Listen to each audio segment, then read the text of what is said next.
Now, when we are talking about the total all-round development of the personality, that is physical, mental, intellectual, and spiritual.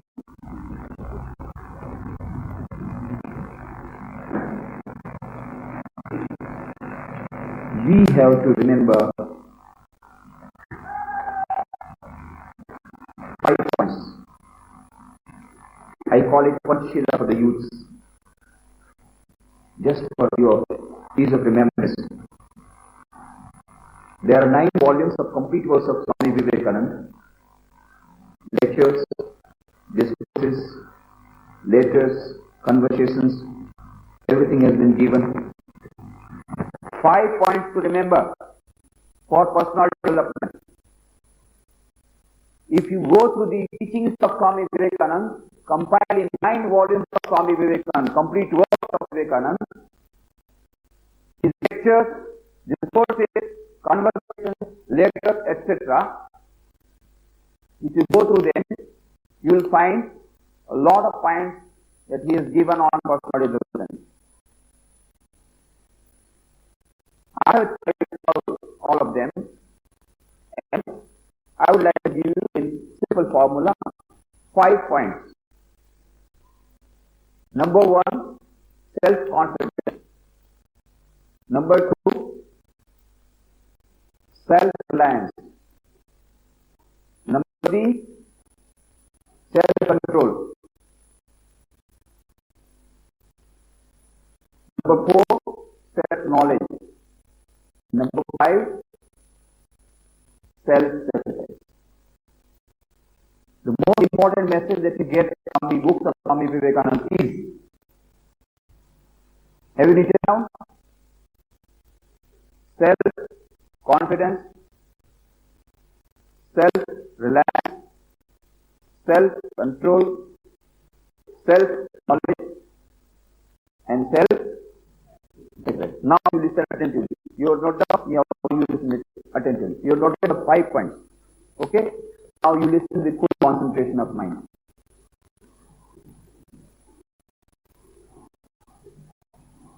The most important message that you get from Swami Vivekananda is self-confidence. If you want to achieve success in anything, you must have self-confidence. You might have prepared for your examination, but at the time of examination, if you lose confidence, you become nervous. Many students tell me. They have prepared, but at the time of examination, they forget because they are too nervous. Why? Confidence. You have gone for interview, you can't face the interview. Why? No confidence. Some difficulties come, you become afraid. Why? No confidence. So self-confidence is most important. That is why Swami Vivekananda says, have faith in yourself. The old religion says he is an atheist who does not believe in God. The new religion says he is an atheist who does not believe in himself. Swami Vivekananda says the new religion says he is an atheist who does not believe in himself. And Swami Vivekananda says up to that extent, even if you are atheist in 330 billions of gods and goddesses of your country, in all the other gods and goddesses that you have introduced from this one country, imported, but if you don't have faith in yourself, you are an atheist. First, have faith in yourself. In the power is within each and every one of you. And depend on yourself. Don't go to an astrologer. परीक्षा में पास होगा कि नहीं, 12th science से बहुत अच्छा लग रहा है. Foolish. Don't go to the astrologer. That is sign of weakness. Astrology thinking, yes, it is a sign. Destiny, yes, it is there. But remember, you are the creator of your own destiny. On 20th November 1994, we had organized a nation in Calcutta as a part of the centenary celebration of Chicago religions in Ravindra Sarovar Stadium, big open stadium. 40,000 youths were there. At that time also I spoke about this concept of youth. And by my side on the platform was Kiran Bedi. You might have heard her name. She also spoke to the youth about the message of Vivekananda, but she stays only on one point. What is that point? You are the creator of your own destiny. Is there nothing called destiny? Yes. Yeah. But who created the destiny? We have created our own destiny. As you saw, so you reap. If you do a bad karma, you get bad result. If you do a good karma, you get a good result. If you sow tamarind tree, you will get tamarind. If you sow mango tree, you will get mango. Swamiji, you are a liar. Yesterday, I planted mango tree. And today I got tamarind. My dear friend, have patience. Have patience. Yesterday you planted mango tree, isn't it? You will get mango. Not today. When? After 10 years. Wait. It will come. We are doing hard work. We are not getting good results. That fellow is doing copying and is getting good results. He is going to get a kick tomorrow. He will get tamarind tomorrow. You are not getting mango. Wait, you will get a mango. Good act, good result. Bad act, bad result. This is called the law of karma. Just as the law of gravitation is supreme in the physical world, so also the law of karma is supreme in the natural world. And these are the laws, whether you believe in them or not, these laws will act.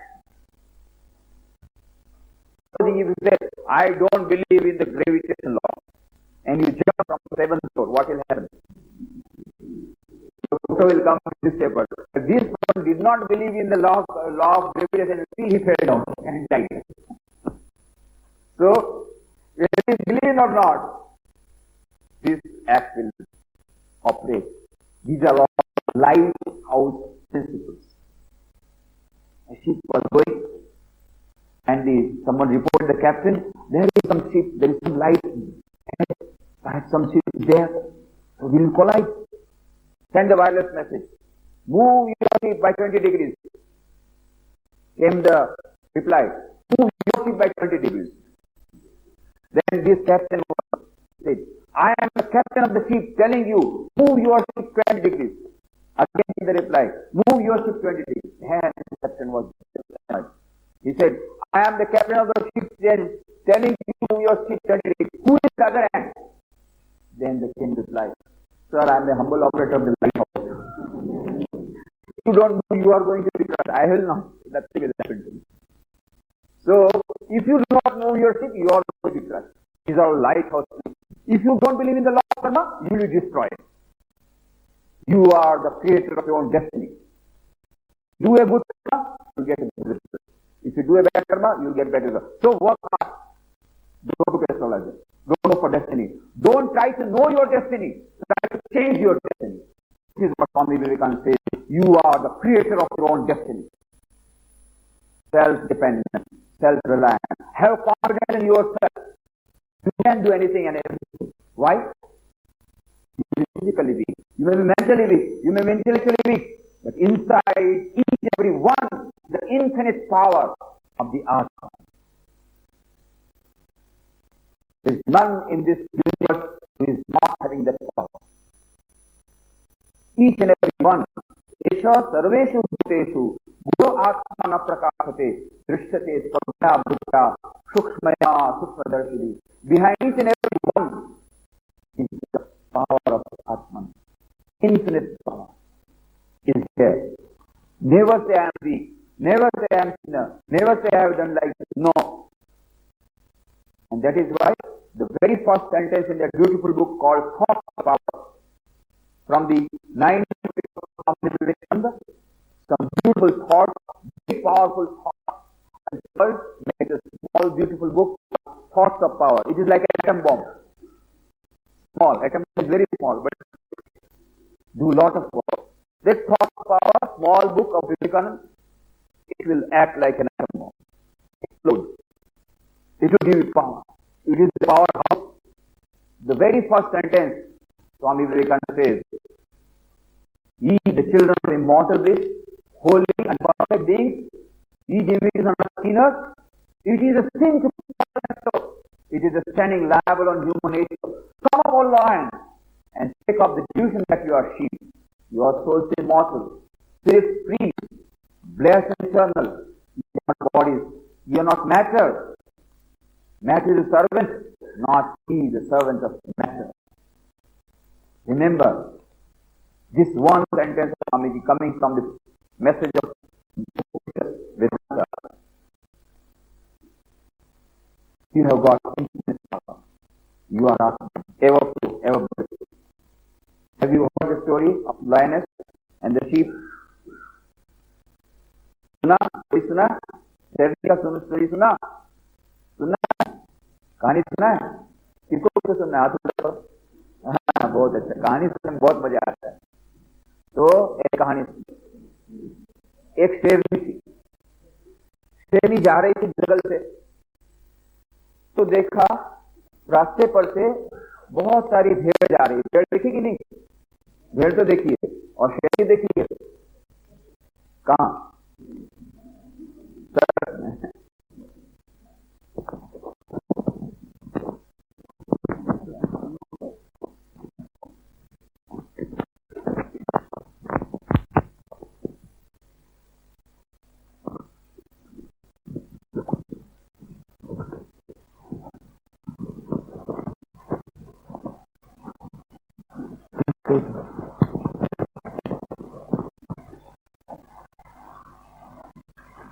छलांग लगाई, उसके पेट में जो बच्चा था वो बच्चा पेड़ के झुंड के बीच में गिर गया, और शेरनी तो छलांग लगा के उस पार गई, गिर करके मर गई उसी समय। अब ये जो शेरनी का बच्चा था वो जाने लग गया, भेड़ के झुंड के साथ जाने लग गया। अब भेड़ क्या करती? घास खाती ना, वो शेरनी का बच्चा भी घास खाने लग गया। क्या करेगा, और तो कुछ मिलता नहीं। तो और घास खाता है, और शेरनी सब भेड़ के साथ जाता, भेड़ के साथ घूमता है, भेड़ के साथ रहता है। शेरनी का बच्चा धीरे धीरे धीरे बड़ा हो गया। तो एक दिन एक बहुत बड़ा शेर जा रहा था जंगल से, उसने देखा कि दूर रास्ते से बहुत सारी भेड़ें जा रही है, और भेड़ क्या कर रही है? बैं बैं बैं करके जा रही है। और देखा उसके पीछे एक छोटा शेर भी साथ साथ में जा रहा है भेड़ के बीच में, वो भी बैं बैं बैं कर रहा है।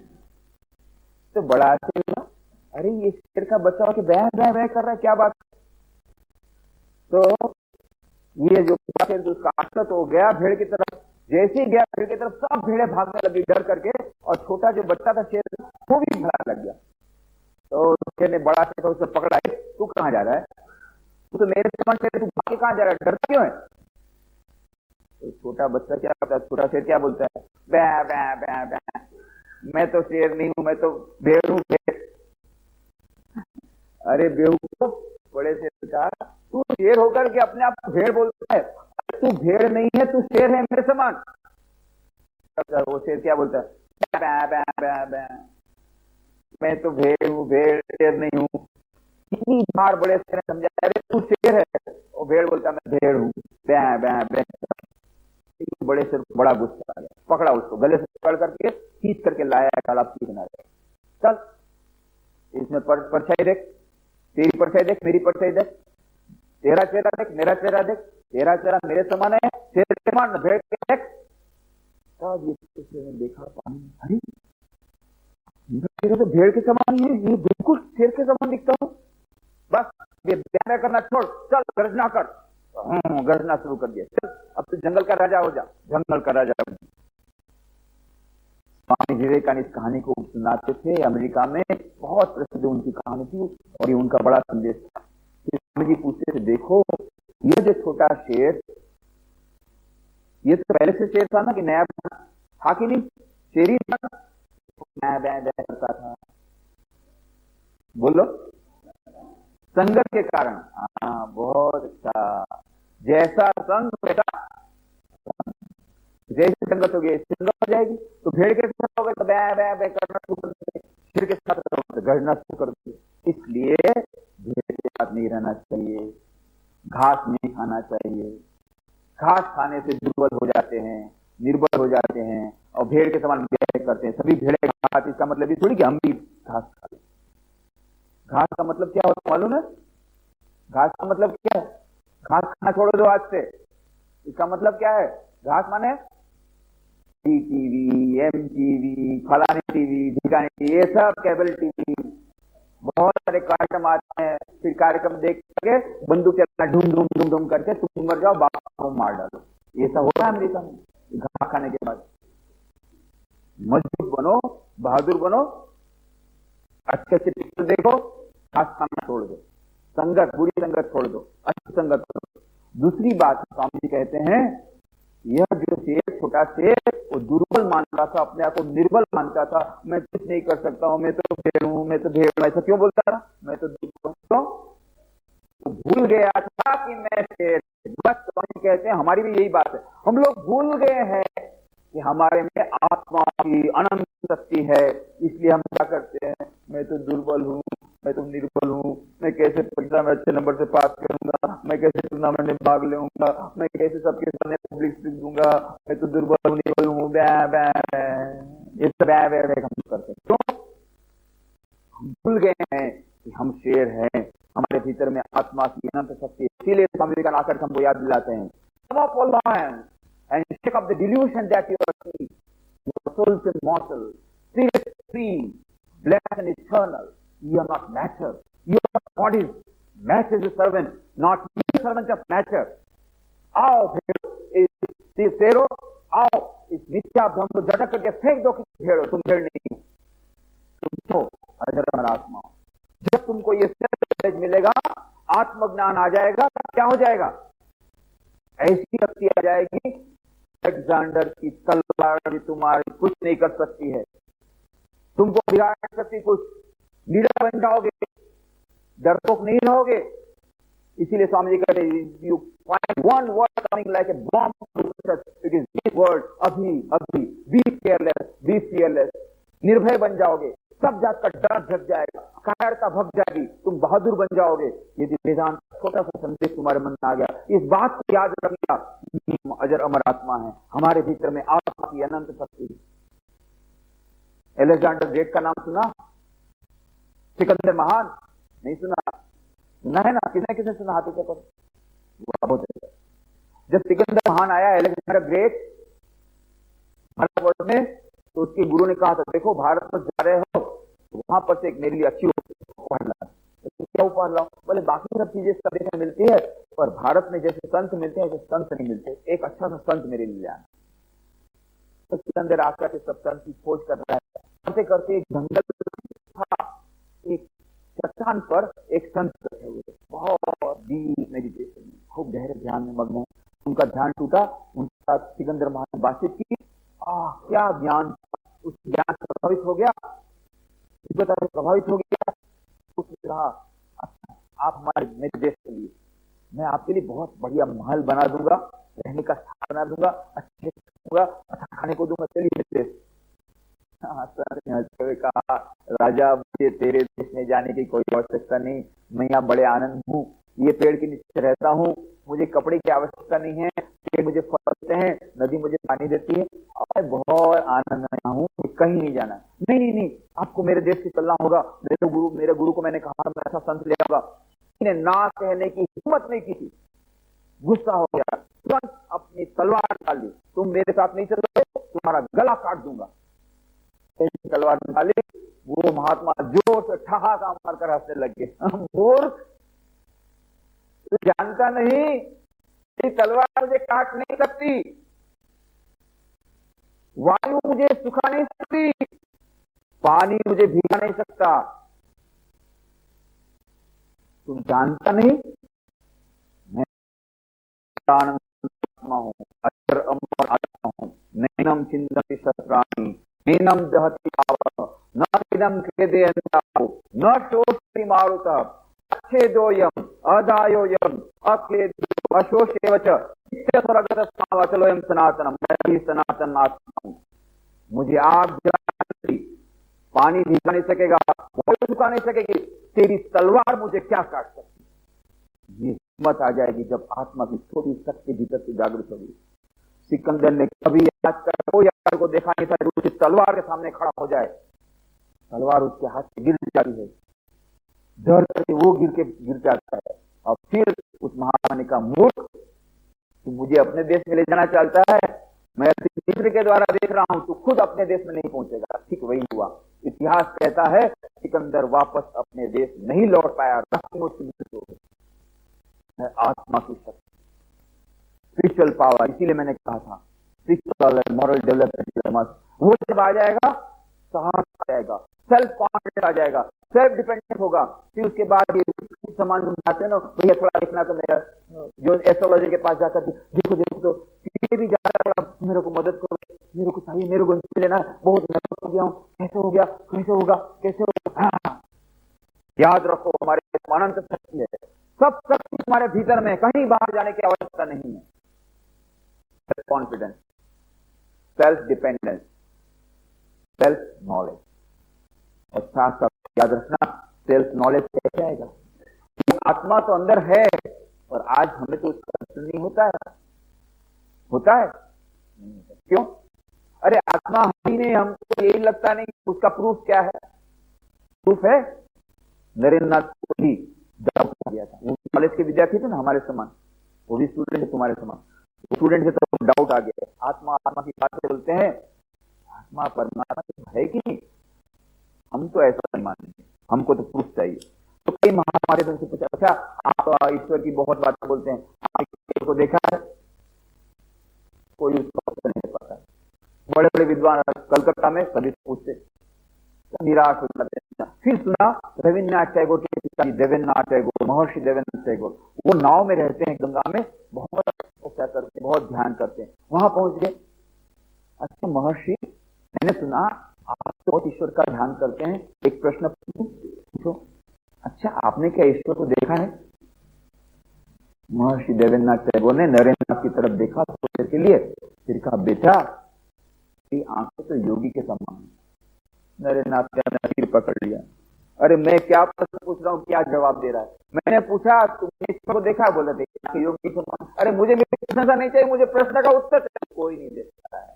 नरेंद्र नाथ निराश हो गए। एक दिन उनकी कॉलेज में प्रोफेसर विलियम हेस्टी, उनके जो प्रिंसिपल थे, वो अंग्रेजी कक्षा के जिनके प्रोफेसर एब्सेंट थे, तो इंग्लिश की क्लास देने के लिए आए, इंग्लिश लिटरेचर की क्लास देने आए। तो वर्ड्सवर्थ की कविता सुना रहे, पढ़ा रहे थे। वर्ड्सवर्थ की कविता द एक्सकर्शन, इस कविता में वर्णन आता है, कवि सुपर चले जाते हैं, अति चेतन अवस्था में चले जाते हैं। स्टूडेंट से पूछा, सर क्या सचमुच में ऐसा हो सकता है कोई इस प्रकार अचेतन अवस्था में चला जाए, सुपर कॉन्शियस स्टेट में चला जाए, समाधि अवस्था में, क्या संभव है? तब प्रिंसिपल ने कहा हाँ, इस प्रकार की समाधि अवस्था संभव है। यदि तुम चाहो तो एक मनुष्य आज भी ऐसा जीवित है जिससे इस प्रकार से समाधि व्यवस्था बारंबार होती है। जाओ उनके दर्शन करते हो। दक्षिणेश्वर में कालिका मंदिर है, रामकृष्ण परमहंस रहते हैं। और नरेंद्र तुरंत चले, देखें ये बाबा को भी देख लें, सबको टटोला लगे भक्तों के साथ रामकृष्ण देव बातचीत कर रहे थे। थोड़ी देर बाद नरेंद्र ने पूछा, अच्छा बहुत बात हो गई, अच्छा हमारा प्रश्न का उत्तर दीजिए, आपने क्या ईश्वर को देखा है? और पहली बार उनको संतोषजनक उत्तर मिला। श्री रामकृष्ण जी ने कहा, बेटा मैं खुद ने ईश्वर के दर्शन किए हैं, इतना ही नहीं, जिस प्रकार से मैं तुझे देख रहा हूं उससे कहीं अधिक प्रत्यक्ष रूप से मैं उनके दर्शन करता हूं। इतना ही नहीं, तुम चाहो तो तुम्हें उनके दर्शन करा सकता हूं। यह है धर्म का विज्ञान, साइंस ऑफ रिलीजन। साइंस क्या कहता है? H2 + O2 = H2O। Hydrogen gas oxygen gas मिलकर पानी होगी। हाँ, हम नहीं मानते। हाइड्रोजन गैस है, ऑक्सीजन गैस है, कैसे पानी मिलेगा? मानने की बात नहीं है। लेबोरेटरी में आओ, एक्सपेरिमेंट करो, hydrogen oxygen gas electricity produce करो, उसके बाद पानी नहीं मिलेगा, फिर बोलना कि हम नहीं मानते। इसी प्रकार से रामकृष्ण चैलेंज करते हैं, मैंने दर्शन किया है, तुम्हें भी दर्शन करा सकता हूं, परंतु प्रयोगशाला में आना पड़ेगा, साधना करनी पड़ेगी, जीवन साधना की प्रयोगशाला में आओ, एक्सपेरिमेंट, तुम्हें भी ईश्वर की प्राप्ति होगी। नरेंद्र नाथ चैलेंज कर ली, हाँ मैं साधना करूंगा, मैं प्रयोग करूंगा, पर मुझे देखना ईश्वर प्राप्ति होती है नहीं। इस पर कोई ऐसी बात कहने की है, आत्मा कोई कहने की बात है न सत्य है। नरेंद्र नाथ ने साधना की, उन्हें निर्विकल्प समाधि प्राप्ति हुई। तब जाकर के उन्होंने शिकागो धर्म सभा में भाषण में कहा, शृण्वन्तु विश्वे अमृत पुत्रा आए धामानि दिव्यानि तस्तु। हे अमृत के संतान, तुम अमृत के संतान हो, दिव्य आत्मा हो। ये बात कब कही? स्वामी विवेकानंद ने ऐसे नहीं की, अपनी अनुभव के बाद पहले उन्होंने एक्सपेरिमेंट किया, सक्सेस गए, उन्होंने जाकर के डिक्लेयर किया कि हाँ ईश्वर है। यह आत्मा की शक्ति प्रत्येक मनुष्य के भीतर में विराजमान है, परंतु हम उसे देख नहीं पाते हैं। श्री रामकृष्ण जो बात कर रहे थे, देखो मनुष्य जीवन का उद्देश्य है इस आत्मा का दर्शन करना, परमात्मा का दर्शन करना। तब भगवान का, आप तो कहते हैं कि परमात्मा का दर्शन करना चाहिए मनुष्य जीवन का उद्देश्य, तब परमात्मा है कहाँ? हर एक मनुष्य के हृदय में है। हमें तो विश्वास नहीं होता है, क्यों? हम तो देख नहीं पाते हैं। भक्त, अच्छा श्री रामकृष्ण का, तुम मुझे देख पाते हो? हाँ। तो मेरे पास तो इतना तो विश्वास है, मैं तुम्हारे सामने हूँ। हाँ। आपको देख पाते? अच्छा, तो श्री रामकृष्ण ने क्या किया? उनके पास टॉवेल था, ऐसा रख लिया चेहरे पर, मुझे देख पाते हो?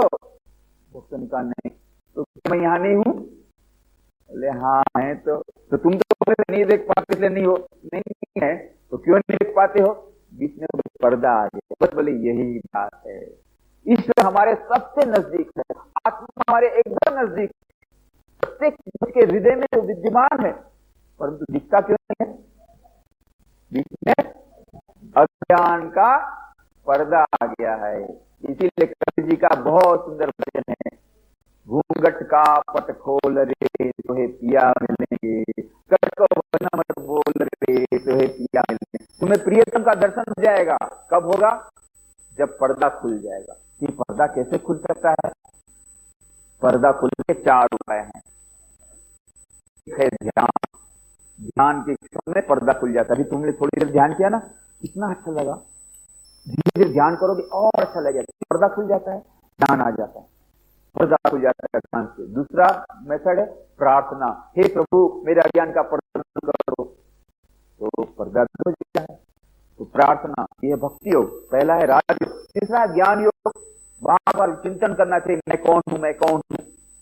श्रवण मनन निधिध्यासन, बार बार सुनेंगे, नहीं मैं आत्मा हूं, फिर से आएगा नहीं नहीं नहीं मैं तो शरीर हूं, मैं तो दुर्बल हूं, नहीं नहीं नहीं मैं अजर अमर आत्मा हूं, फिर से नहीं मैं तो दुर्बल हूं, नहीं मैं आत्मा हूं। बार बार सुनाएंगे, धीरे धीरे अपने को लगेगा, फिर पर्चे देखेंगे जब एक बार, अब ठीक हो जाएगा।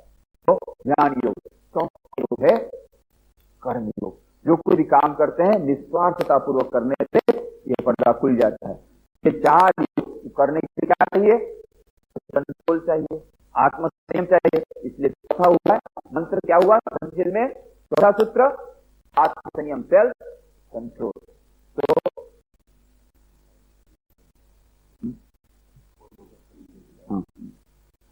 तो self confidence, self dependence, self knowledge, चौथा सेल्फ कंट्रोल। और इसके लिए 4 उपाय, 4 योग की मैंने जो बात कही, तुम्हारे सबके पास लगाया ना, बेस्ट क्या है देखो तो, अपना बेस्ट देखो।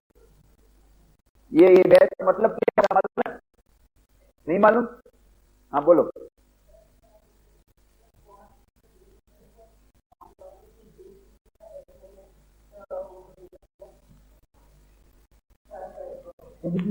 हाँ वेरी गुड, बहुत अच्छा, वेरी गुड, गुड। हंस जो है ना वो क्या करता है, पानी में पानी दूध मिला जाता है तो दूध दूध पी जाता है, पानी को छोड़ देता है। इसलिए अच्छी अच्छी बातें स्वीकार कर लो, खराब बातें छोड़ दो। यहाँ पे पर्सनालिटी डेवलपमेंट प्रोग्राम में अच्छी अच्छी बातें उसको ले लेना, खराब बातें मत लेना, तो यही छोड़ देना। कभी कभी हमसे भी गलती जाती है ना, तो हमें बोले हमने स्वामी जी को देखा ऐसा करते हैं, बस एक ही बात याद रखी, महाभारत बोले देखो पिताजी ने कहा महाभारत के कोई पिक्चर मत देखना, मैं नहीं देखूंगी। तो महाभारत की सीरियल देख, बोले क्या सीखे? बोले जुआ खेलना चाहिए, युधिष्ठिर जुआ खेलते थे, हम भी जुआ खेलेंगे। तो ये हंस क्या करते हैं, अच्छी बातें स्वीकार कर लेता है, खराब बातें छोड़ देता है। तुम लोग क्या करते हो, खराब बातें स्वीकार कर लेते हो, अच्छी बात ऐसा नहीं। तो बहुत अच्छा उन्होंने कहा, हंस के समान बनना, अच्छी अच्छी बातें स्वीकार कर लेना, खराब बातें यही छोड़ देना। ये तो एक हुआ। दूसरी बात है, यह जो हुआ है तुम्हारे पॉकेट में है, ये रामकृष्ण मिशन का सिंबल है। हर एक संस्था का अपना रजिस्टर्ड सिंबल होता है। तो स्वामी विवेकानंद ने स्वयं इस सिंबल को, इस प्रतीक को बनाया। He was in America, he designed this symbol. तो सिंबल का अर्थ क्या है? स्वामी जी का सिंबल ऐसा होना चाहिए जिससे हमें सारे समाज संस्था का पूरा परिचय मिल जाए। तो इसमें क्या क्या है देखो तो मेरे को बताओ तो क्या है इसमें? और क्या है? कमल और सांप और सूरज और पानी की लहरें, है ना? अच्छा, अब ये जो सांप है ना, सांप क्या है? Serpent is the representative of the Kundalini power. प्रत्येक मनुष्य के भीतर में पीछे हमारा जो पीछे का भाग है उसमें कुंडलिनी शक्ति प्रवाहित होती है। ईड़ा, पिंगला और सुषुम्ना नाड़ी बीच में रहती है, आजू बाजू ईड़ा पिंगला नाड़ी रहती है। सुषुम्ना नाड़ी इसीलिए बैक को स्ट्रेट करने का इसीलिए बोलते हैं, सुषुम्ना नाड़ी से कुंडलिनी शक्ति प्रवाहित होती है। नीचे से मूलाधार होकर के सहस्रार जब जाती है तब मनुष्य को ईश्वर प्राप्ति होती है, आत्म साक्षात्कार होता है।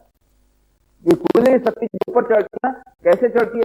ऐसे ऐसे सर्पाकार चढ़ती है। इसलिए the serpent is representative the serpent power और कुंडलिनी शक्ति। ये राजयोग का प्रतीक है। राजयोग का कहना क्या है? इस कुंडलिनी शक्ति को जागृत करो। यम, नियम, आसन, प्राणायाम, प्रत्याहार, धारणा, ध्यान और समाधि, इस प्रकार से अष्टांग योग के द्वारा हम लोग समाधि में कहेंगे तो ये कुंडलिनी जागृत होती है। तो सर्पेंट पावर, कुंडलिनी शक्ति, ये राजयोग का प्रतीक है। और दूसरा क्या बताया? फूल कमल है। कमल है प्रेम का प्रतीक है। Lotus is representative love. तो ये भक्ति का प्रतीक है, भगवान से प्यार करना चाहिए। प्रेम करने में बहुत अच्छा लगता है। आजकल कितने लड़के लड़कियां प्रेम करती, बाद में प्रेम तो कर लिया, उसके बाद में बोलते मेरे को आत्महत्या कर, तो उसने दगा दे दिया, दूसरी का चले गए। या क्यों ऐसा प्रेम करते? बोले मैं तो अब दो प्रेम है, बोले मैं तुमको बहुत प्यार करता हूँ, इतना आनंद प्रेम, अरे तुम चाहो तो तुम्हारे मैं आसमान से तारे ला सकता हूँ, इतना प्रेम करता हूँ। अच्छा ये नई वाली थोड़ा प्रेम दे दे, प्रेम नहीं दे सकता, ये हमारा प्रेम है, ये बेकार का प्रेम। It is a finite love, it is no meaning.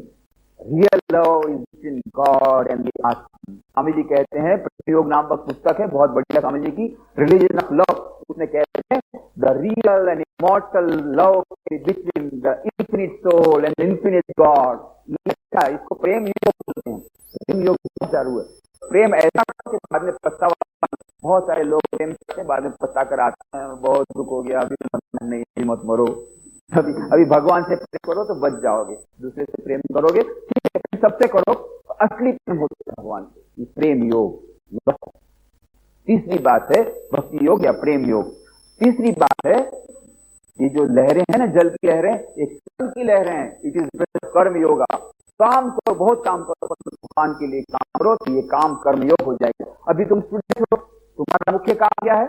सदर पढ़ाई करना, अच्छी तरह से पढ़ाई करो। दूसरा मुख्य काम क्या है? Personal development, that is your main job. Character building तुम्हारा मुख्य काम है। कोई बिल्डिंग बनाते हैं तो फाउंडेशन कब डालते हैं? बिल्डिंग बनाने के पहले के बाद?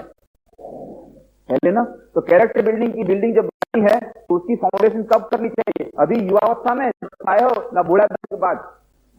अभी ना। पर्सनालिटी डेवलपमेंट, कैरेक्टर बिल्डिंग की जो बिल्डिंग बनानी है उसकी फाउंडेशन कब लगेगा? बचपन में ना बुढ़ापे में? क्यों कहते हो मैं रिटायरमेंट के बाद मंदिर जाऊंगा भी नहीं जाऊंगा, रिटायरमेंट के बाद भगवान का नाम लूंगा भी नहीं लूंगा, रिटायरमेंट के बाद अच्छी सी किताब पढ़ूंगा सामने की, अभी मेरे पास नहीं है, I want to develop career. अभी कैरियर डेवलप करो, बाद में कुछ पैसा कमाओ, ठीक, ड्रग ले लो, मत ये सब कर रहे हैं। अरे पहले गाड़ी स्टार्ट करने के पहले तो कहाँ जाना है?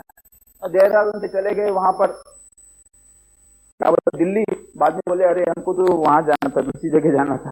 क्यों अब वापस आना पड़ेगा तुमको? इसके अभी फाउंडेशन ले करना है तो टू थिंग्स अभी तुम्हारा, एक पढ़ाई अच्छे से करो, दूसरा कैरेक्टर बिल्डिंग करो। इसीलिए तुम आए हैं इतने सारे लोगों में से तुम लोग selected, you are the salt of Dehradun, salt of you are salt of Dehradun. इतने सारे लोगों को इन्विटेशन दिया, तुम लोग आए क्यों? You give importance to character building, और you also know character building can be done in young age. बाकी सब लोग हमको क्या अभी टाइम नहीं, अभी कैरेक्टर बिल्डिंग का बिल्कुल टाइम नहीं है। अभी क्या लोग कैरेक्टर डेवलप करेंगे, फिर बुढ़ापे रिटायरमेंट के बाद तो फिर भगवान का नाम करना भी नहीं करेंगे बाद में। फिर कुछ नहीं होगा। अभी ध्यान नहीं होता, कौन आज ध्यान करने के लिए बैठ कुछ इधर कुछ कर रहे थे। अभी बचपन बड़े लोगों को बैठा दो 5 मिनट भग जाएंगे।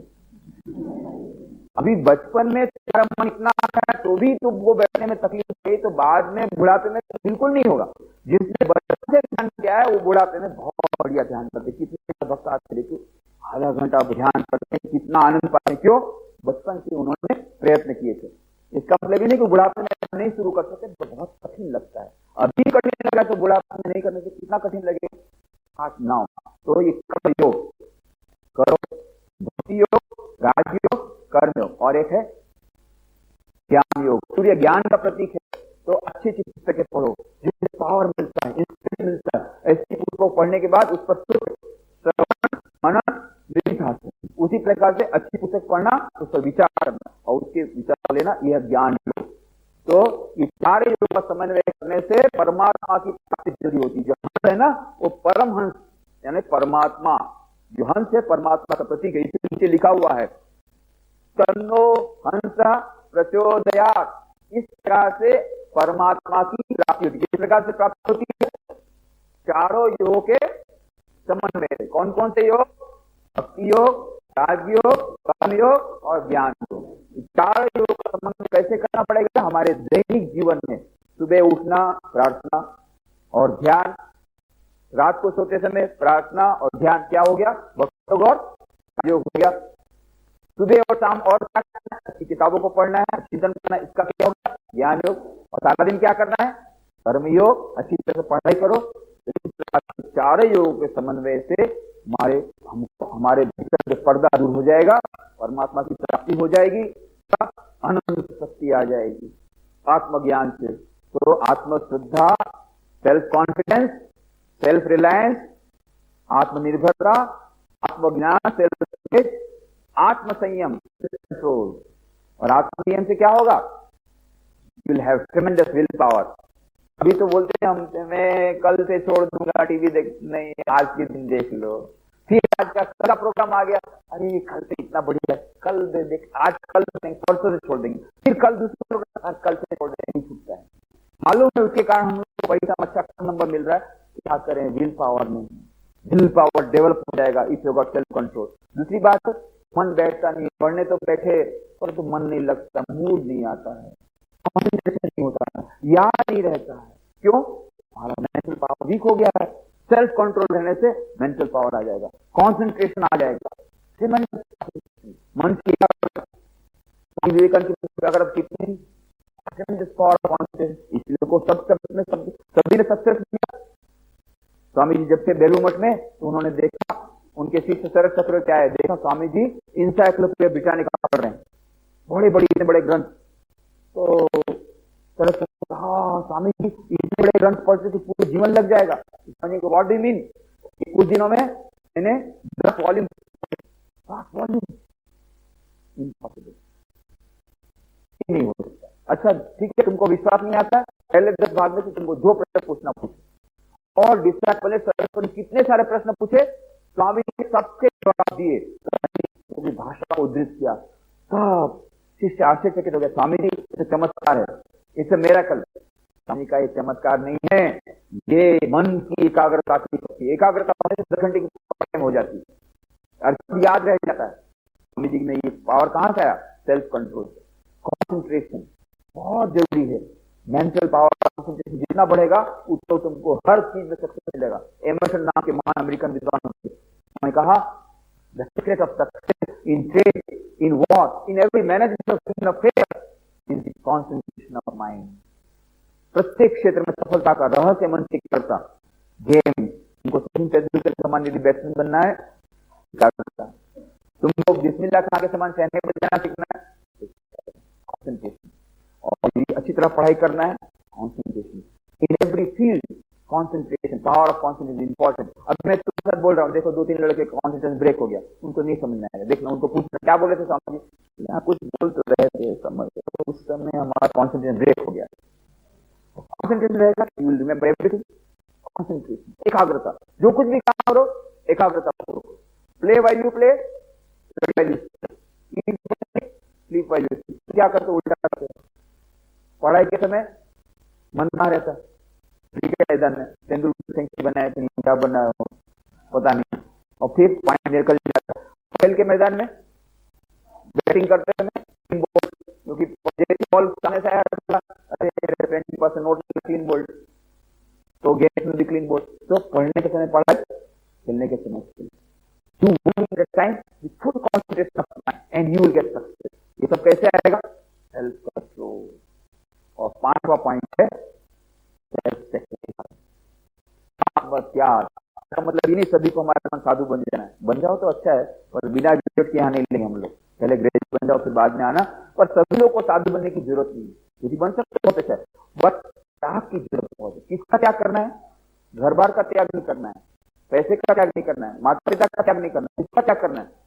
भीतर में जो स्वार्थी अहंकार, सेल्फिश है, स्वार्थ परायणता का त्याग करना है। You have to renounce this selfishness. आज देखो सब लोग सेल्फिश हैं, सब सेल्फिश, बड़े बड़े सभी पॉलिटिशियन भी सेल्फिश, ऑफिसर भी सेल्फिश, बोलते इतना रुपया दो सब तुम्हारा काम करेंगे, मिनिस्टर बोलते इतना रुपया रखो सब काम करेंगे। सभी लोग सेल्फिश हो गए, मेरा, मैं और मेरा, मेरा और मेरा परिवार और मैं, बस बाकी सब घर में। कई युवा लोग मेरे फ्रेंड है, युवा लोग कब लोग आते हैं तो अच्छा भैया तुम्हारा जीवन का उद्देश्य क्या है? इंजीनियर बनूंगा, डॉक्टर बनूंगा, बनूंगा, फिर अपना करियर डेवलप करूंगा, फिर बहुत पैसा कमाऊंगा, फिर बस पैसा नहीं मजा है, पैसा आ जाएगा तो, और फिर देश का क्या होगा? अरे देश जाए भाड़ में, और समाज का क्या होगा? भाड़ में, मैं अपना करियर डेवलप करूंगा। मैं उनको बोलता हूँ अच्छा तुम्हारा समाज भाड़ में जाएगा, तुम्हारा देश भाड़ में जाएगा, तुम कहां जाओगे? तुम भी भाड़ में जाओगे। इसलिए अपने आप को बचाने के लिए इसको बचाओ। Think something for the nation. थोड़ा सा तो सोचो, त्याग नहीं कर सकते, अपने स्वार्थ परायणता का त्याग करो। Now little bit of selfish. आज हम लोग राक्षस बन गए। Swami Vivekananda wanted man making education, character building education, मानव निर्माणकारी शिक्षण चाहिए। की शिक्षण कैसा है? राक्षस निर्माणकारी शिक्षण। राक्षस बन गए सब। तुम बोलोगे हम कहां राक्षस, हमारे कहां सिंह है, हम तो मनुष्य हैं। राक्षस का मतलब क्या होता है मालूम है? भरतृहरि नाम के महान कवि हो गए, उन्होंने कहा इस समाज में 4 तरह के मनुष्य होते हैं। कौन कौन से? एतेस पुरुषा फटका परित्यज्य। तो पहला का उन्होंने कहा सत्पुरुष। ये कैसे होते हैं? दूसरों के लिए अपना जीवन बलिदान देते हैं, दूसरों का कल्याण पहले सोचते हैं, बाद में खुद का कल्याण सोचते हैं, इनका नाम है सत्पुरुष। दूसरा का नाम क्या किया उन्होंने? सामान्य मनुष्य। ये लोग क्या होते हैं? ये लोग पहले अपना सोचते हैं, ये लोग दूसरों का भी सोचते हैं, खुद का भी सोचते हैं। पहले अपना सोचते हैं, बाद में दूसरे का कल्याण सोचते हैं। और तीसरे का नाम दिया उन्होंने मानुष राक्षसा। ये कैसे होते हैं? दिखने में मनुष्य, राक्षस है। ये क्या करते हैं? अपने छोटे स्वार्थ के लिए दूसरों का कितना भी नुकसान करने में उन्हें कोई रस नहीं है। इनका नाम भरतृहरि ने दिया मानुष राक्षसा। कहां रहते हैं? तुम्हारे आसपास रहते हैं। दिखना घर के एक सुप्रीम इंजीनियर मिलेगा, वो सुप्रीम इंजीनियर क्या करता है? वो बोलता है कॉन्ट्रैक्टर को बुला करके, अच्छा तो 10 लाख रुपए ले लेगा। कहां से? टेबल के ऊपर से नहीं, नीचे से लेता है। टेबल के नीचे से 10 लाख रुपए थैली ले लिया, बोला अब कोई बात नहीं, वो बांध बन रहा है ना, डैम बन रहा है, उसमें सीमेंट है ना, उसके साथ रेत मिला दे, कोई बात नहीं, मेरे को दे दे, बस ले लिया 10 लाख। फिर क्या हुआ? बांध तो बन गया, वो सीमेंट के साथ रेत है, और एकदम से बरसात आई, बांध टूट गया, ऊपर आ गई, तो हजारों लोग मर गए, लाखों करोड़ रुपए का नुकसान हो गया, सैकड़ों मकान रह गए। पर ये इंजीनियर क्या पता, वो हंसता है, मेरा तो मकान बन गया, दुनिया जाए भाड़ में। भरतृहरि कहते हैं लोग मानुष राक्षस, ये राक्षस। और डॉक्टर क्या होता है? जब उसकी पहचान से अरे बहुत देर से आए, तुरंत ऑपरेशन करना पड़ेगा, नहीं ऑपरेशन तो जरूरत कराएगा ऑपरेशन, और 1 लाख रुपए ले लेता है। मैं बता रहा हूँ, बंबई हमारे भक्त थे परिचित, वो राजकोट आश्रम में आए, उन्होंने ये सच बात बताई कि हम लोग वहां बंबई में गए, राजकोट वाले डॉक्टर बोले थे मुंबई जाना पड़ेगा, तो मुंबई गए। डॉक्टर ने ये नहीं पूछा कि इसको बीमारी क्या है, पहला प्रश्न क्या पूछा? कितना खर्चा कर सकते हो? बस जैसा खर्चा करते उस सत्पुरुष, सामान्य मनुष्य, मानुष राक्षसा। तो उसका नाम क्या देना? तो नाम से बोले मैं ये काम बता देता हूं, बोले तीसरे प्रकार के ऐसे होते हैं कि अपने छोटे से स्वार्थ के लिए दूसरा कितना भी नुकसान करे, और चौथे प्रकार के तो ऐसे होते हैं कोई खुद का लाभ नहीं होने वाला हो, दूसरे के नुकसान में ही जिसको आनंद आए। दूसरे के घर में आग लग गई, ताली बजाया, बहुत मजा आया। अरे भाई इसमें तेरे को क्या मिला? नहीं, बहुत मजा आया के घर में आग।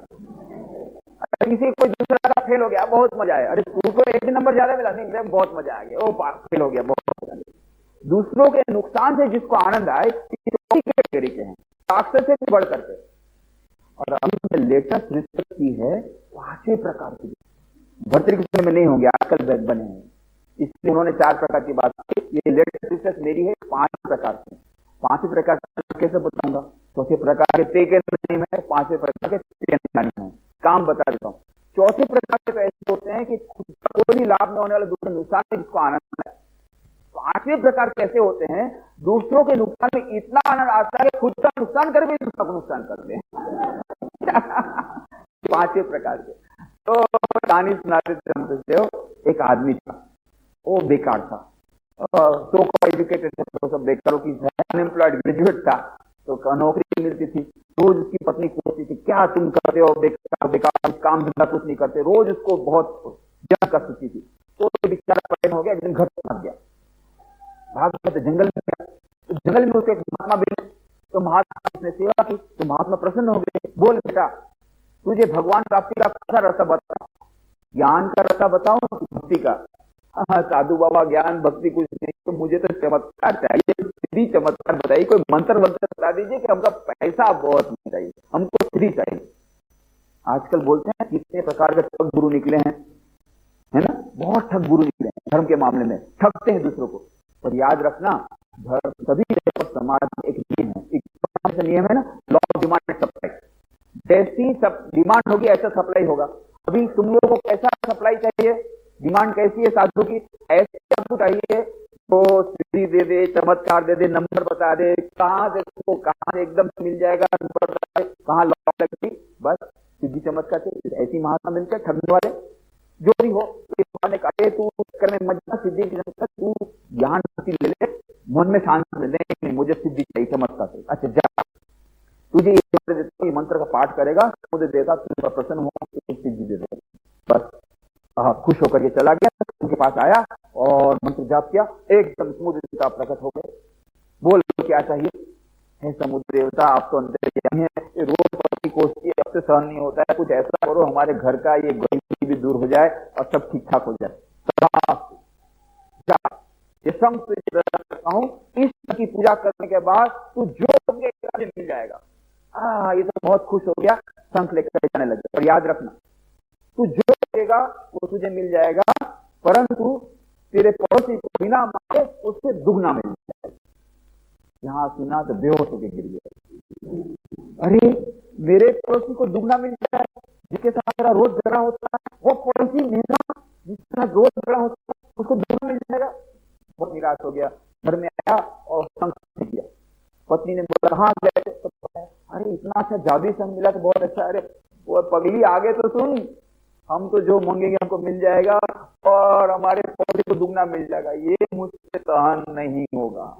नहीं, वैसा ही कैसा गरीब रहा, आखिर तक गरीब रहा। एक दिन तो पति देता नौकरी, पत्नी की नहीं रहा गया, बहुत भूख लगी, खाने को नहीं है, कपड़े सब टूट गए हैं और झोपड़ी भी टूटी हुई है, बस जाने दो पति को। फिर कोना साफ कर दिया, कोना साफ करके संग देवता को वहां पर प्रतिष्ठित किया और पूजा करने लगे। संग देवता प्रकट हो गए, मांग लेना चाहिए। हाँ संग देवता, आप तो जानते हैं, देखिए हमारी परिस्थिति खराब है, कपड़े सब फट गए हैं, झोपड़ी टूटी फूटी हुई है और खाने को नहीं है तथा। शाम को वापस लौटे, मेरी पड़ोसी की धूम देखनी, 3 मल्टीप्लेट बिल्डिंग, क्या है देख रहा है, तो तीसरी आई, अरे कौन जाके देखा, पत्नी पहचान नहीं पाए, अच्छा से सुंदर कपड़े पहचान नहीं पाए, आई। अरे बोले क्या हो गया? अरे बोले ये आपकी प्रताप है, आपकी कृपा के कारण से क्या हो गया, आप शंख लाए थे ना, देखिए संदेव से कपड़े हो गए, देखिए कितना अच्छा हमारा मकान बन गया, इतना अच्छा खाने को है, थोड़ी खाने को बैठ गए। अरे आप रो रहे, इतना खाने लीजिए, नहीं खाऊंगा। अरे पर इतना मकान लिया, आपको खुशी हो रही है? अरे पगली उधर तो देख, उसका 2 मकान बन गया, पूरा तो एक ही मकान बनाया। मेरे को इसमें कैसे अच्छा लगेगा, मैं नहीं रह सकता। रोने लग गया, सारी रात रोता है। मैं शांत रहा, मेहनत मैंने की, मैंने की, और फल मिला पड़ोसी को। 2 मकान उसके बन गए बिना उसके किसकी, उसके 2 मकान बन गए, उसके 2 मकान बन गए। सारी रात रोता रहा। फिर पति ने कितना समझा, नहीं खाना खाया। आखिर में आधा पागल हो गया। फिर दूसरे दिन सुबह में जल्दी जल्दी संघ देवता की पूजा शुरू कर दी। संघ देवता प्रकट हो गए। क्या चाहिए? संघ देवता, यदि आप मुझ पर सचमुच प्रसन्न है, मेरे मकान में कुआं बना दीजिए। तुरंत एक मकान उधर 2 मकान, 2 कुआं हो गए। हे संघ देवता, आप प्रसन्न है, मेरी एक आंख खोल डालिए। एक आंख खुल गई, इसकी 2 आंखें खुल गई, अंधा हो गया। फिर जाके गया, बहुत मजा, बहुत खुशी से नाचने लग गया। अरे एक पांच खुल गई, पड़ोसी तो मर गया, पड़ोसी तो मर गया, पड़ोसी तो मर गया, खूब नाचने लग गया, बहुत खुश हो गया। ये है 5 प्रकार के। खुद की आंख खोलकर भी दूसरे को नुकसान करे, खुद का नुकसान करके भी दूसरों को नुकसान करे, 5 प्रकार के। हमारे समाज में आज तीसरे, चौथे और 5वें प्रकार के लोग ज्यादा हैं। दूसरे प्रकार के मनुष्य और सत्पुरुष और कम। इसीलिए स्वामी जी ने क्या कहा था, हमको कैसी शिक्षा चाहिए? मैन मेकिंग एजुकेशन, मनुष्य निर्माणकारी शिक्षण, राक्षस निर्माणकारी शिक्षण नहीं। इसीलिए आज तुम्हें बुलाया गया है। अच्छा मनुष्य यदि बनना है तो आप बनो, राक्षस मत बनना, सामान्य मनुष्य बनो। पुरुष बन सकते तो बहुत अच्छा है, अपने काम सामान्य बनना, राक्षस मत बनना। खुद के थोड़े से स्वार्थ के लिए दूसरे का कितना भी नुकसान कर दे, और सत्पुरुष बन सकते हो, हो जाएगा। स्वामी विवेकानंद ने कहा, महाराजा परशुराम को बहुत बड़ा सुंदर लेटर, छोटा सा पत्र याद रखो, वो छोटा वाक्य याद रखने से तुम्हारा जीवन बदल जाएगा। स्वामी जी ने लिखा था, my dear prince, this life is short, the qualities of this world are transient, in this short life live for others, the rest are more there in life. हे राजा, यह जीवन क्षणभंगुर है, इस क्षणभंगुर जीवन में तो दूसरों के लिए जीता है वही सचमुच में जीता है, बाकी सब तो जिंदगी के बदले मुर्दे ज्यादा है। आज हम लोग सब मुर्दे बन गए, सब अपना मैं मेरा घर। इसलिए सब मुर्दों में प्राण संचार करना पड़ेगा। कैसे प्राण संचार करना पड़ेगा? मुर्दे कैसे जागृत हो जाएंगे? इलेक्ट्रिक शॉक देना पड़ेगा। इलेक्ट्रिक शॉक कहां से मिलेगा? विवेकानंद की पुस्तक से मिलेगा। मेरी बात नहीं है, फ्रेंच मनुष्य रोमारोला कहते हैं 30 साल के बाद स्वामी विवेकानंद ने 1902 में केवल 39 वर्ष की उम्र में फिर त्याग दिया। उसके 30 साल बाद फ्रेंच मनुष्य रोमारोला जब भारत आए तो रविन्द्रनाथ टैगोर ने कहा, "If you want to study India, study Vivekananda. In him there is everything positive, nothing negative." Tagore ने फ्रेंच मनुष्य रोमारोला को कहा, नोबेल प्राइज विनर रोमारोला को कहा, यदि आप भारत को समझना चाहते हैं तो स्वामी विवेकानंद की पुस्तकों को पढ़िए, इसमें सब कुछ पॉजिटिव है, नेगेटिव कुछ भी नहीं है। फ्रेंच मनुष्य रोमारोला ने स्वामी विवेकानंद की पुस्तकें पढ़ी, इतने प्रभावित हो गए, he got so inspired। बाद में लिखा स्वामी विवेकानंद की पुस्तकों के बारे में, his words are great music, in the style of Beethoven. I cannot touch these things of it, scattered as they are on the pages at a 30th distance, without the thrill of my body like an electric shock। 30 वर्षों बाद भी स्वामी विवेकानंद पुस्तकों को पढ़ता हूँ तो मानो मुझे इलेक्ट्रिक शॉक लगता है, विद्युत का झटका लगता है। ये विद्युत का झटका सबको लगाना पड़ेगा, सबको स्वामी विवेकानंद की पुस्तक पढ़ानी पड़ेगी। नया जीवन मिलेगा, जीवन की निराशा दूर हो जाएगी, हताशा दूर हो जाएगी, नया जीवन मिलेगा। कितने मैं केवल एक स्टोरी बता करके अपना वक्त पूरा करूंगा। एक युवक था, रेलवे स्टेशन में बैठा था, बेंच, रात हो गई थी, बहुत उसका बहुत निराश हो गया। बस उसने कागज निकाल लिया, लिखा, मेरी आत्महत्या के लिए दूसरा कोई जिम्मेदार नहीं है, मैं अपनी स्वेच्छा से आत्महत्या कर रहा हूँ। स्लिप को रख दिया पॉकेट में और सोचा ट्रेन आएगी, मैं स्कूल जाऊंगा, मर जाऊंगा, ऐसा सोच रहा था। तो उसने ये आया, अरे मेरी बहन की शादी होने वाली है, उसको दुख होगा, बहन की शादी निकाल बाद में करूंगा। तो उसने आत्महत्या नहीं की। उसने सुबह वहां पर दिल्ली प्लेटफॉर्म पर समाचार पत्र देखने के लिए गया, वहां पर उसने एक छोटी किताब देखी, स्वामी विवेकानंद का फोटो देखा, प्रभावित हो गया, किताब गया और जब पढ़ना शुरू किया इतनी एनर्जी मिलती, इतना पावर आ गया। उसने पढ़ा जीवन का उद्देश्य क्या है। अभी मन में निराशा इसलिए थी, उसको लगता था जीवन का उद्देश्य क्या है, मरना, बस मरने के लिए जीना। वो इंडियन आर्मी में था, जब पाकिस्तान के साथ युद्ध हुआ तो वो ट्रक ड्राइवर था, ड्राइवर ट्रक चला रहा था, तब तक पाकिस्तानी वहां प्लेन ने बॉम्बिंग किया, ट्रक में से मर गए, वो अकेला बचा था।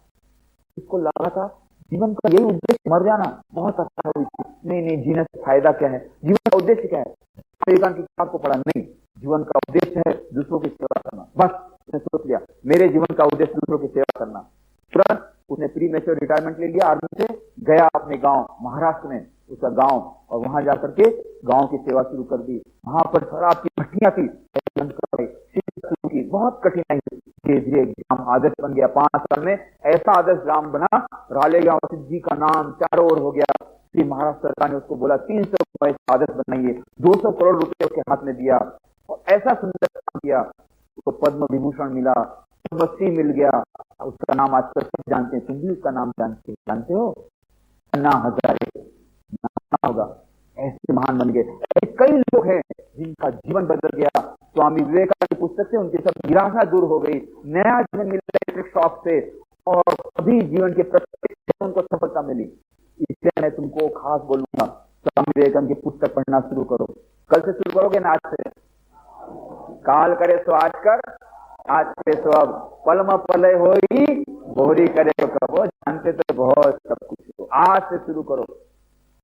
आज से शुरू करोगे, आज से रस्ते मिलना शुरू हो जाएगी, आज से इलेक्ट्रिक शॉक मिलना शुरू हो जाएगा। तुलसीदास जी की बात है, काल करे सो आज कर। और एक था ना अपोजिट पार्टी वाला, वो क्या बोलता था? आज करे सो काल कर, काल करे सो परसों, इतनी क्या है प्यारे जब जीना है परसों। तो तुम कौन सी पार्टी हो? अपोजिट पार्टी में, तुलसीदास की पार्टी? Very good. तो आज से शुरू कर दो, स्वामी विवेकानंद की पुस्तकें पढ़ना शुरू कर दो। दूसरा कुछ नहीं करना पड़ेगा। स्वामी विवेकानंद की पुस्तकों में इतना पावर है, अपने आप। इतने कितने लड़के हमारे पास आते थे, ऐसे होते थे, कायर थे, 2 आदमी के साथ बात कर सकते थे, 8,000 के साथ बात दे रहे हैं। पहले एक लड़के के साथ बात करते उसको लड़की समझ आता था, ऐसे लड़के 5,000 की संख्या में लोग रहते हैं, उसको भाषण मिलता है, सिर्फ समान भाषण। क्यों? स्वामी का पढ़ने के बाद सफलता मिल गई, जीवन में नया परिवर्तन आया। इसलिए तुम लोगों को यही बात कहूंगा, स्वामी विवेकानंद की पुस्तक को पढ़ो। थोड़ा सा जो टाइम होगा उसमें तुम्हारे प्रश्न का मैं उत्तर दूंगा। आज तो मैं चला जाऊंगा, मैं जाऊंगा पोरबंदर, महात्मा गांधी की जन्मभूमि पोरबंदर, वहां से मैं आ रहा हूँ। तो उससे भी महान स्थान है पोरबंदर, इसलिए वहां पर स्वामी 4 महीना ठहरे थे। इस मकान में ठहरे थे, वो मकान गुजरात सरकार को दिया 2 साल पहले। रामकृष्ण मिशन का नया सेंटर बना, 138 ब्रांच सेंटर की बात करें ना, उसमें 34 सेंटर देश में है, 104 सेंटर जो भारत में है, उसमें का 3 सेंटर जो गुजरात दिल्ली और अभी नया पोरबंदर। तो उस पोरबंदर से मैं आ रहा हूँ, आज वापस में लौट जाऊंगा। परंतु तुम लोगों से मिलकर मुझे बड़ी प्रसन्नता हुई। तुम्हारे कुछ प्रश्न होंगे, प्रश्नों के मैं उत्तर दूंगा। और मेरा तुम्हारे लिए 11:30 का हाँ, तो जो पुस्तकों का पुस्तक भजन भी है और ये वेरी गुड क्वेश्चन। मेडिटेशन से अभी स्वामी जी ने बताया था, पहले तो स्ट्रेस मैनेजमेंट से आजकल मेडिटेशन को बढ़ा, सभी लोग अशांत है, मन का तनाव है, दूर हो जाता है। दैनिक जीवन में ध्यान करने से दूर हो जाता है। और डॉक्टर हर्बर्ट बेंसन ने 30 साल पहले इसके ऊपर रिसर्च करके पुस्तक निकाली है, द रिलैक्सेशन। उसने कहा है कि मेडिटेशन रेगुलर करने से ब्लड प्रेशर बढ़ता है, हार्ट की बीमारी दूर हो जाती है, शारीरिक स्वास्थ्य बहुत अच्छा आ जाता है। तो फिजिकल हेल्थ के लिए मेडिटेशन, मेंटल हेल्थ के लिए मेडिटेशन, और सबसे ज्यादा है स्पिरिचुअल पावर आ जाती है, अंदर में आत्मा के दर्शन हो जाते हैं। इसलिए ध्यान का बहुत प्रभाव। और कोई? बहुत अच्छा प्रश्न है, वेरी गुड क्वेश्चन। कई लोग ऐसा प्रश्न, क्या स्वामी जी पुस्तक पढ़ने से आ जाएगा? मैं कहता हूँ हाँ आ जाएगा। बोले हमको विश्वास नहीं होता, बोले ठीक है चैलेंज देता हूँ, पढ़ के देखो। बाद में लोग मेरे को पत्र लिखते हैं, हाँ स्वामी जी आपने कहा था, उसमें हमको विश्वास नहीं है, तो स्वामी जी किताब पढ़ के बाद हमको कॉन्फिडेंस बढ़ रहा है, केवल किताब पढ़ने से बढ़ रहा है। ऐसा कई लोगों ने लिखा। केवल कुछ समय पहले एक लड़की ने मुझे पत्र लिखा, स्वामी जी आप रांची में आए थे, युवा सम्मेलन में आपने कहा था स्वामी का पुस्तक रोज पढ़ना तो सेल्फ कॉन्फिडेंस बढ़ जाएगा। मैं तो केवल 2 महीने स्वामी जी किताब पढ़ रहा हूँ, मेरा कॉन्फिडेंस नहीं बढ़ रहा है। और ये पत्र पढ़ के मेरा भी कॉन्फिडेंस जाता रहा।